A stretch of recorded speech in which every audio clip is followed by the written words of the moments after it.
yang berkaitan dengan usaha untuk mendapatkan dana dengan biaya semurah mungkin, serta menggunakan dana tersebut secara efektif dan efisien guna mencapai tujuan perusahaan. Secara konseptual, ini merupakan praktis strategis dalam menetapkan, mengendalikan, dan memantau sumber daya moneter untuk memaksimalkan nilai perusahaan bagi pemegang saham. Fungsi utama manajemen keuangan meliputi 1. Perencanaan anggaran keuangan 2. Mengontrol dan mengelola dana kas masuk atau keluar 3. Pemeriksaan dana keuangan secara berkala 4. Sebagai laporan dana yang dimiliki perusahaan tersebut.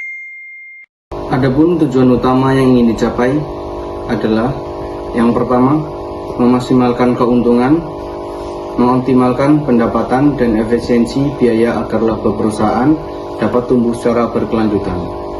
Yang kedua, menjaga kestabilan keuangan perusahaan, memastikan arus kas sehat, likuiditas terjaga, dan risiko keuangan dapat dikendalikan dengan baik. 3. Meningkatkan nilai perusahaan di mata investor. 4. Dan mencapai finansial jangka panjang yang kuat untuk mendukung pertumbuhan dan berkelanjutan bisnis di masa depan. 3. Keputusan utama manajemen keuangan menurut para ahli. Keputusan investasi.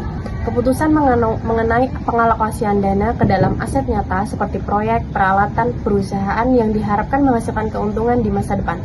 Keputusan pendanaan. Keputusan ini berkaitan dengan bagaimana cara memperoleh dana untuk mendanai investasi.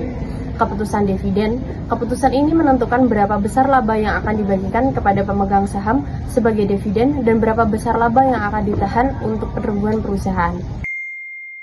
Lembaga keuangan di Indonesia merupakan badan yang bergerak di bidang pengelolaan keuangan, baik menghimpun maupun menyalurkan dana kepada masyarakat.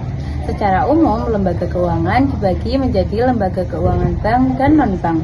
Untuk lembaga keuangan bank, contohnya adalah Bank Rakyat Indonesia atau BRI, Bank Mandiri, dan Bank Sentral Asia, berfungsi menghimpun dana dari masyarakat dalam bentuk tabungan atau deposito, lalu menyalurkannya kembali dalam bentuk kredit. Setelah itu, lembaga keuangan non-bank meliputi lembaga gadai seperti pegadaian yang memiliki fungsi khusus seperti perlindungan risiko dan pemberian pinjaman dengan jaminan.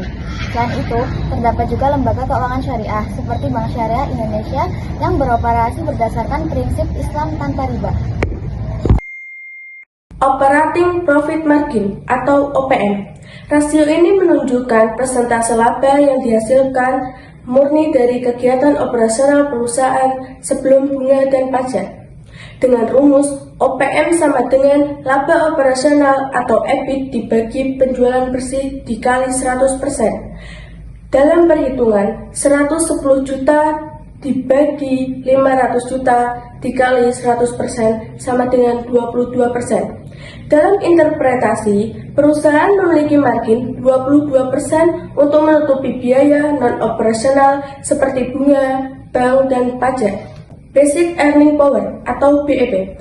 Rasio ini digunakan untuk mengukur efektivitas perusahaan dalam menghasilkan laba dengan menggunakan seluruh aset yang dimiliki sebelum pengaruh pajak dan daya ungkit atau leverage. Dengan rumus, BEP sama dengan EBIT dibagi total aset dikali 100%. Dalam perhitungan, 110 juta dibagi 400 juta dikali 100% sama dengan 27,5%. Dalam interpretasi, sebelum membayar bunga dan pajak, aset perusahaan memiliki kemampuan menghasilkan laba sebesar 27,5%.